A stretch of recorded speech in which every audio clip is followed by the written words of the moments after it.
নমস্কার বন্ধুরা, জয় মা কালী বেঙ্গলি চ্যানেলে আপনাদেরকে আমি স্বাগত জানাচ্ছি। আজকের ভিডিওতে আমি আলোচনা করব রুগ্ন ব্যক্তির নিরাময় মন্ত্র।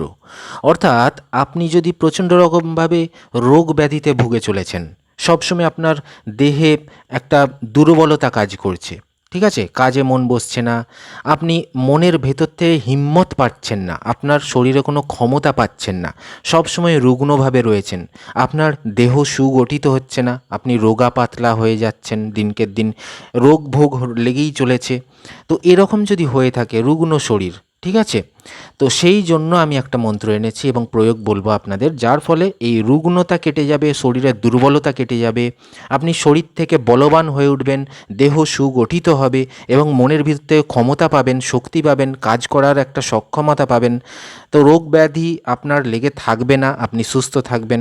তো এই জন্য ভিডিওটা কিন্তু আপনি দেখবেন, অবশ্যই পুরুষ মহিলা সবাই দেখতে পারে, ঠিক আছে, যে কোনো ধর্মের আপনি হতে পারেন, হিন্দু মুসলিম যে কোনো ধর্মের আপনি হতে পারেন। তো মন দিয়ে কিন্তু দেখবেন। তার আগে আমি একটা কথা বলে রাখি যে আজকের ভিডিওটি আধ্যাত্মিক বিষয়ের উপর ভিত্তি করে প্রস্তুত করা এবং লোকবিশ্বাস অনুযায়ী প্রাচীন তন্ত্রশাস্ত্র থেকে সংগৃহীত করা বিদ্যা। যারা বিজ্ঞানে বিশ্বাস করেন তারা দেখবেন না, কেননা বৈজ্ঞানিকভাবে প্রমাণিত নয়। যারা ঈশ্বর বা ভগবানে বিশ্বাসী, তন্ত্রমন্ত্র বা আধ্যাত্মিক বিষয়ে বিশ্বাস রয়েছে, ভক্তি রয়েছে, তারাই কিন্তু ভিডিওটা দেখবেন। তো চলুন শুরু করছি রুগ্ন ব্যক্তির নিরাময়ের মন্ত্র এবং প্রয়োগ সম্পর্কে। দেখুন মন্ত্রটি আপনাদের স্ক্রিনে যাচ্ছে। মন্ত্রটি হচ্ছে দেহি সৌভাগ্য মারোগ্যং, দেহি দেবী পরম সুখম, রূপং দেহি জয়ং দেহি যশো দেহি দিশো জহি। এই যে মন্ত্র, ছোট্ট একটা, অবশ্যই আপনারা দুর্গা মাতার মন্ত্র দেখেই বুঝতে পাচ্ছেন। তো আপনারা মন্ত্রটি কিন্তু অবশ্যই মুখস্থ করে কাজ করবেন। প্রয়োগটি কি বলছে দেখুন। যদি আপনি বারবার রোগাক্রান্ত হন, মানে আপনি বারবার যদি রোগে ভোগেন, তাহলে নিত্য স্নান করে শুদ্ধ বস্ত্রে উত্তর মুখে বসে, অর্থাৎ আপনি প্রত্যেক দিন এই কাজটা করবেন, স্নান করে শুদ্ধ বস্ত্র পরে শুদ্ধাসনে বসবেন, যেখানটা পবিত্র স্থান সেখানে বসবেন। কোন দিকে মুখ করে বসবেন? উত্তর দিকে মুখ করে বসবেন।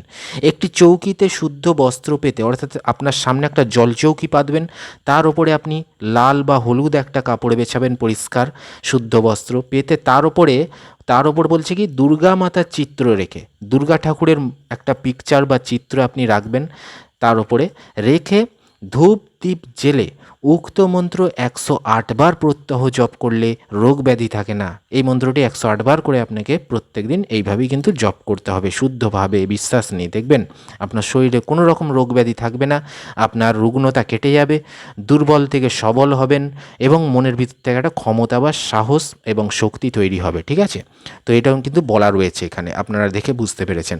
অবশ্যই একটা লাইক দেবেন, চ্যানেলটি সাবস্ক্রাইব করে রাখুন, আর 50 জনকে শেয়ার করে দিন ভিডিওটা, তারপরেই গুরু অনুমতি পাচ্ছেন, কাজটি করতে পারবেন।